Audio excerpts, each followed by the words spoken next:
Alright, magandang araw. Isang maganda at isang pangit na mga balita ang sa atin ho ay tatambad. Unahin na natin ang pinaka pangit. Siguro naman nababasa niyo na ho sa inyong mga screen. Philippines negotiating for pardon of 4 Filipinos on death row sa Saudi. Ay. Alam niyo kung ano ho kaso? Okay, basahin natin ha. Manila, Philippines will continue negotiating for the pardon of 4 Filipinos currently on death row in Riyadh at Jeddah.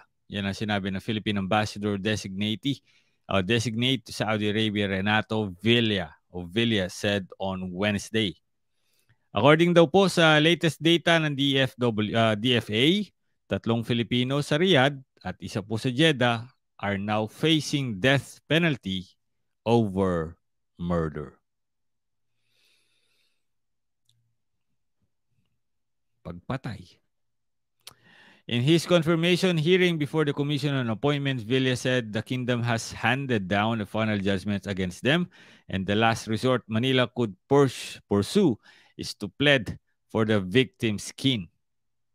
Nagkaroon na ng final judgment, so under Sharia law, ang ating final resort na lang is to plead with the family for forgiveness and for them to accept a blood money. So we will continue our negotiations with the families of the victim. A final judgment has been handed down. Yan po ang sinabi sa kanya. Sa isang text message, sinabi ni Department of Foreign Affairs Undersecretary for Migrant Workers Eduardo Jose de Vega said the families have not yet agreed to accept the blood money in return for their pardon. The Vega noted Saudi Arabia do not set dates for execution and just implement the sentence without prior notice. Tama siya dito.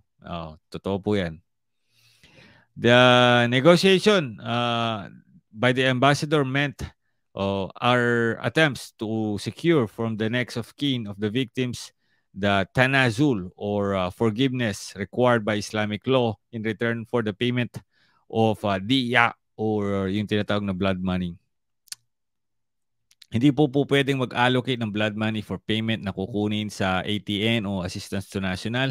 So we appeal to fellow kababayans na medyo may kaya to share in the payment of the blood money. We cannot allocate from the ATN, so we often appeal to our fellow Filipinos who are well off for donation po. Blood money or diya in Islamic law is the sum paid to the deceased relatives and could range about 300,000 to 400,000 Saudi Riyal according po sa mga local reports. Samantala sa Kuwait, balitang Kuwait at Pilipinas. Pilipinas ay naghahanap ng iba pang mga, pwede pang puntahan ng mga manggagawang Pilipino bukod sa Kuwait na meron po tayong sigalot o pag hindi pagkakaunawaan. Ayon po sa DFA, Philippines eyeing alternative labor markets pending an agreement over an impasse on entry of labor issues with Kuwait, Department of Foreign Affairs said on Tuesday. According nga po kay Tito Ed, is optimistic the two parties would be able to address their misunderstanding soon, but stood firm on Manila's position that no violations were made in its bid to protect its nationals sa Kuwait. He emphasized that Manila regards Kuwait as a friend and that the government would not reciprocate its move to suspend visa issuance for on Filipinos with another deployment ban. Sabi niya, we are friends, quote unquote. We have this agreement now, but we're not going to issue a permanent ban. But we're telling to the Filipinos right now, hindi po open yung Kuwait market. So let's look elsewhere. Pero sana bago matapos ang taon, makabalik tayo sa normal na may deployment na uli. Yan po ang sinabi niya sa Laging Handa press briefing. At hindi lahat ng mga kasambahay na Pilipinas sa Kuwait ay hindi maganda sa trabaho. Pabaya. Hindi lahat.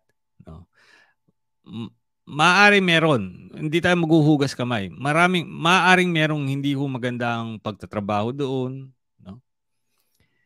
Pero mas marami ho ang ganito. Tingnan natin kung ano yung tinutukoy ko. Marami ho ang ganito. Tingnan ninyo. Yan, sa Kuwait po yan. Ulitin natin.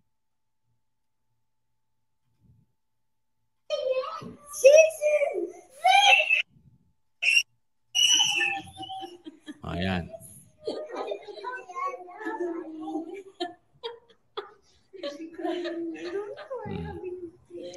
Yan ang panghihinayangan ng ibang lokal sa Kuwait. Diba? Ang Pilipina ho kasi, often they are engaging with the families itself. And magaan ang loob ng mga kababayan natin, madaling makisama, lalo na kung okay yung pamilya. Imagine niyo, no? Can you count how many siblings meron diyan sa bahay na yan?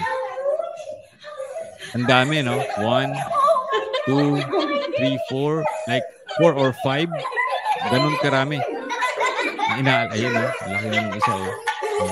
You see how jolly is the kids when they saw their maid, they saw their nanny. Kita mo? Diba? And it's not only this. I know it's a viral in other platforms, but if you take a look over here, 115,000 views po ang nag-gain niya. Diba? Ayun, no? And let's see. No, let's see how the Kuwaiti react on this po. Ayan, kagaya nito. Tingnan natin kung ano kanyang reaction. Okay, ayaw.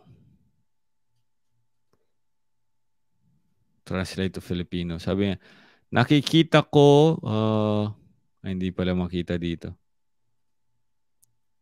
Yan, sabi niya dito, nakikita ko na ang yaya na ito ay nakapaglinang ng kabaitan at pagmamahal. Kapag ang bata ay nakauugnay sa yaya nito, alam ko na siya ay naging magaling sa pakikitungo sa kanila ng taus-puso. Ang pagkakadikit ng bata sa kanya ay hindi nangangahulugang pagbaba ng katayuan ng nanay. Lahat ng Kuwaiti ay may mga kasambahay na tumutulong sa kanila sa bahay.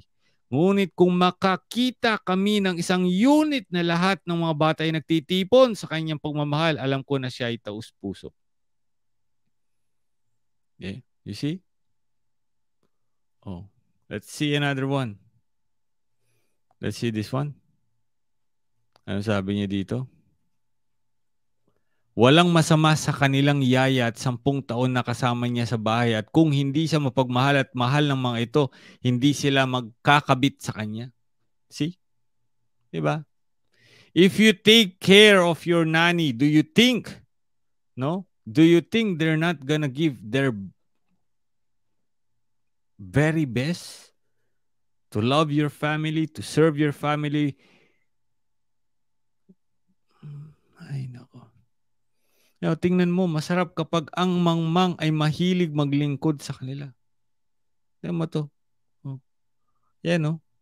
Masarap pa daw kapag ang mangmang ay mahilig maglingkod sa kanila. Kita mo nga naman, tinawag pang mangmang. Diba?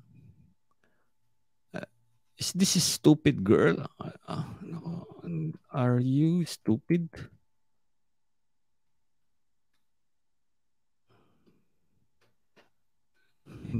Say those words. Tanga, no? Imagine mo, gago, no? Hindi na lang masaya dahil may ganitong mga trabahante. Ito. Tingnan natin kung ano sinasabi. May patawa-tawa pa. Minahal lang nila siya dahil siya ay mapagmahal, at sa loob ng Diyos ako ay magpapagamot ng seryoso. Magpagamot ka. Tawa-tawa ka pa. Diba? Ganyan, Yan ang mga reaksyon ng mga Kuwaiti. Merong nakakaintindi, merong hindi. Ang mga manggagawa ay isang pangangailangan para sa bawat tahanan, at malinaw na ang manggagawa ay mabuti sa mga bata. Ngunit ang attachment ng mga bata sa kanya ay sa antas na ito sa palagay ko ay napaka-negatibo para sa mga bata at sumasailalim sa dami ng oras na ginugugol nila sa kanya. Siyempre, ang bagay na ito ay naroroon sa maraming tahanan at kasamaang palad ay nagiging maliwanag ayon naman kay Engineer Jabe. Hindi naman kasi sa lahat ng pagkakataon, kung meron kayong mga kasambahay na Filipino o kahit ibang lahi dyan, no? Iaasa mo na sa kanila lahat ng atensyon na dapat kayo bilang magulang ay binibigay ninyo, no?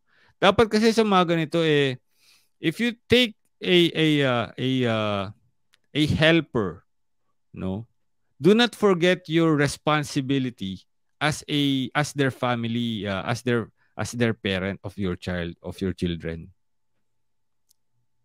Diba? Dapat intact pa rin kayo, attached pa rin kayo. Yung problema, wala, iniaasan nyo na lang sa mga kasambahay. Kaya yung mga kasambahay sumusuko. Diba? Overwork. This reality, no? Kuwait. It's not only in Kuwait. There are a lot of countries na iniaasa na lang lahat sa mga kasambahay. Kaya nahihirapan din sila. Ano masasabi mo sa naging observation natin sa kanilang mga komentos hinggil sa isang video ng isang kasambahay natin na kababayan dyan sa Kuwait? Comment down. Thank you very much.